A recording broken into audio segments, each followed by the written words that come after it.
This is Shravani. Welcome to top Telugu TV. రీసెంట్గా అంటే మేము ఈ మధ్య కాలంలో అనాలిసిస్ చేస్తూ ఉన్నాము కొన్ని ప్రెజెంట్ కంటెంట్ ఏవైతే జరుగుతూ ఉన్నాయో, ఎస్పెషల్లీ ఈ మధ్య కాలంలో షణ్ముఖ్ మాట్లాడితే షణ్ముఖ్ అనే అతను అసలు ఎవరు ఏంటి ఈ హవా ఏంటి, ఎస్పెషల్లీ తను ఏదో తీసుకున్నాడని, డ్రగ్ అని, అమ్మాయిని చాలా జరుగుతున్నాయి. ఈ విషయం గురించి డీటెయిలింగ్గా మాట్లాడడానికి మనతో పాటు జెనీ ఉన్నారు. హాయ్ జెనీ. హాయ్. ఎలా ఉన్నావు? యా బాగున్నా, నువ్వు? యా టూ గుడ్ యార్. శని అంటే జెనీ యాక్చువల్గా ఈ షణ్ముఖ్ రీసెంట్గా అసలు ఏ వెబ్సైట్లో చూసినా ఎవరు చూసినా సరే ఇదే నడుస్తూ ఉంది. అసలు ఏంటి షణ్ముఖ్ది ఏంటి కథ? షణ్ముఖ్ది ఏంటి అంటే వాళ్ళ ఇంట్లో యాక్చువల్లీ షణ్ముఖ్ ఏం సంబంధం లేదు. అతను డ్రగ్స్ తీసుకుంటాడా ఏంటో పర్సనల్. అంటే ఇప్పుడు మనం చూసుకున్నట్లయితే చాలామంది హీరోయిన్స్ డ్రగ్స్ కేసులో దొరకడం, నాగబాబు వాళ్ళ కూతురు కానివ్వండి, రాహుల్ సిప్లిగంజ్ ఒకసారి పబ్లో అలా దొరకడం, చాలామంది అంటే డ్రగ్స్ అనేది చాలా కామన్ అయిపోయింది. అంతెందుకు మన రకుల్ ప్రీత్కి కూడా లాస్ట్ టైం కేసు వేశారు లాస్ట్ ఇయర్, అంటే డ్రగ్స్కి కేసుకి సంబంధించి. సో ఏంటి అని అంటే చాలా కామన్ అయిపోయింది. ఆర్టిస్టులు కానివ్వండి, పెద్ద పెద్ద వాళ్ళు, వీళ్ళంతా డ్రగ్స్ అనేది చాలా కామన్ అయిపోయింది. అందులో షణ్ముఖ్ది ఏంటి అంటే వాళ్ళ అన్నయ్య ఒక అమ్మాయిని మోసం చేశాడు అని చెప్పి ఆ అమ్మాయి కేసు వేయడానికి పోలీసులను తీసుకొని ఇంటికి వెళ్ళిందంట. ఇంటికి వెళ్ళేసరికి ఇలా వేరే అమ్మాయితో ఏదో లివింగ్ రిలేషన్ సంథింగ్ అని చెప్పి అంటున్నారు, రకరకాలు అంటారు. క్లారిటీగా అయితే మనకు తెలియదు, కానీ మనకు వచ్చిన ఇన్ఫర్మేషన్ ఏంటి అంటే ఇంటికి వెళ్ళినప్పుడు అక్కడ వాళ్ళ లివింగ్ రిలేషన్లో ఉండి ఒక అమ్మాయిని మోసం చేశాడని చెప్పాం కదా. సో ఆ అమ్మాయి కేసు పెడితే తీసుకుని వెళ్ళడానికి, వాళ్ళ అన్నం తీసుకువెళ్ళడానికి పోలీసులు వచ్చినప్పుడు షణ్ముఖ్ గంజాయితో దొరికాడని చెప్పి ఒక వార్త అయితే ఉంది. సో ఒక 16% ఉంది గంజాయి అతని దగ్గర, డ్రగ్స్ లాంటివి అయితే ఏం లేవు అని చెప్తున్నారు ప్రెజెంట్. బట్ నేనేమంటాను అంటే పోలీసులు ఇప్పుడు సరే షణ్ముఖ్ జశ్వంత్ ఒక పెద్ద మంచి ఆర్టిస్టు, పెద్ద ఫేమస్ క్యాండిడేట్, ఆయన గంజాయి తీసుకుంటే తప్పే. మరి అలాంటిది రోడ్ పైన పి ప్రేమ్ సతీష్ డైరెక్ట్గా పోలీసులకే కౌంటర్ ఇస్తూ తాగుతున్నాడు, వీడియోస్ ముందే డైరెక్ట్గా తీసుకుంటున్నాడు. కానీ అలాంటి వాళ్ళని పట్టట్లేదు. ఎంతో మంది దగ్గరికి ఆ వీడియో రీచ్ అయి ఉంటాయి, అతను చేసినవి, అతను తీసుకోవడం, దాన్ని రోల్ చేయడం, దాన్ని స్మోక్ చేయడం, ప్రతిదీ క్లారిటీగా అండ్ అదంతా.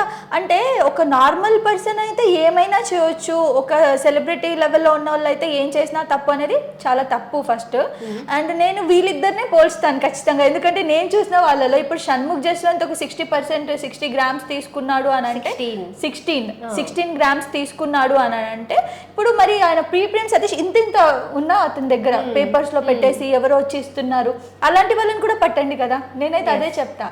అండ్ షణ్ముఖ్ విషయానికి వస్తే చాలా మంది క్లారిటీ ఇవ్వట్లేదు ఎవరు, ఎందుకంటే ఇప్పుడు ఆల్రెడీ కేసులో ఉన్నాడు కాబట్టి ఎక్కడ ఏమి ఇరుక్కుంటాడో, ఎక్కడ మనం చెప్పింది ఆయనకు మైనస్ అవుతుందని చెప్పి ఫ్రెండ్స్ కూడా అందరు కూడా చాలా నార్మల్గా మాట్లాడుతున్నారు, ఏ ఇన్ఫర్మేషన్ కూడా ఇవ్వట్లేదు. సో ఇప్పటి వరకు అయితే ఇదే క్లారిటీ వచ్చింది అనమాట. వాట్ అబౌట్ వాళ్ళ అన్నయ్య, అంటే పెళ్లి అని చెప్పేసి అయితే వాళ్ళ అన్నయ్యకి 2021లోనే మోనిత అనే అమ్మాయితో ఎంగేజ్మెంట్ అయింది, రోకా అయిందంట.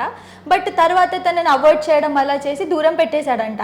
ఇప్పుడు ఈ మధ్య కాలంలో ఆ మోనిత అనే అమ్మాయికి ఏమని తెలిసింది అని అంటే ఇంకొకరితో లివింగ్ రిలేషన్లో ఉన్నారని చెప్పి తెలిసి అది తను తీసుకోలేక కేసు వేయడానికి వెళ్ళిందంట.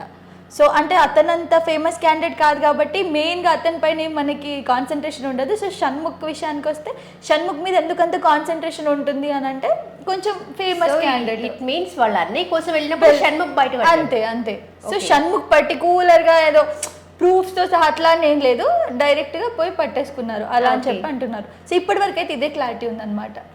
యాజ్ ఆఫ్ నౌ మనకి తెలిసిన ప్రకారంగా అయితే. అండ్ షణ్ముఖ్ విషయానికి వస్తే షణ్ముఖ్ ఎంత ఈజీగా దొరికిపోయాడు గంజాయి తీసుకుంటూ అని చెప్పేసి చాలామంది వార్తలు న్యూస్లో రకరకాలుగా పెడుతున్నారు. బట్ నేనేం కోరుకుంటానంటే పోలీసులకి చాలామంది బయట స్టూడెంట్స్, చిన్న పిల్లలు 18-16 ఇయర్స్ ఉన్న వాళ్ళు రోడ్ల పైన సికింద్రాబాద్లో చాలా ప్లేసెస్ చాలామందికి తెలుసున్నాయి, మనం చుట్టుపక్కల మాట్లాడుకుంటే తెలుస్తాయి ఇక్కడ గంజాయి అమ్ముతారంట అని చెప్పి. 200-300కి గంజాయి తెచ్చుకొని వాళ్ళు వాళ్ళ ఆరోగ్యాన్ని ఎంత పాడు చేసుకుంటున్నారో అందరికీ తెలిసిన విషయమే.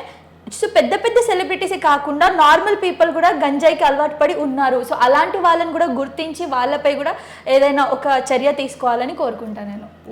But main thing is counselling ఇచ్చి అసలు గంజాయి అనేది అసలు గంజాయి అనేది నిజంగా ఒక టైంలో బూత్ అండి. అలాంటిది ఇప్పుడు గంజాయి చాలా ఫ్యాషన్ అయిపోయింది, ప్రతి ఒక్కళ్ళు గంజాయి సిగరెట్ అనేది చాలా ఈజీగా తీసుకుంటున్నారు. బట్ ఇది ఎంత మేరకు వాళ్ళ హెల్త్ మీద ప్రభావం చూపిస్తుంది అనేది వాళ్ళకి ఇప్పుడు తెలియట్లేదు. ఫర్దర్గా అది చెప్పిన అర్థం అయ్యే పొజిషన్లో వాళ్ళు ఉండట్లేదు. సో వాళ్ళకి ప్రాపర్ కౌన్సిలింగ్ ఇచ్చి ఇది చేంజ్ చేస్తే మాత్రం చాలా బాగుంటుంది. Thank you. సబ్స్క్రైబ్ చేయండి. subscribe to Please do subscribe to Please like, share and subscribe to top Telugu TV. Top Telugu TV. Top Telugu TV. Top Telugu TV.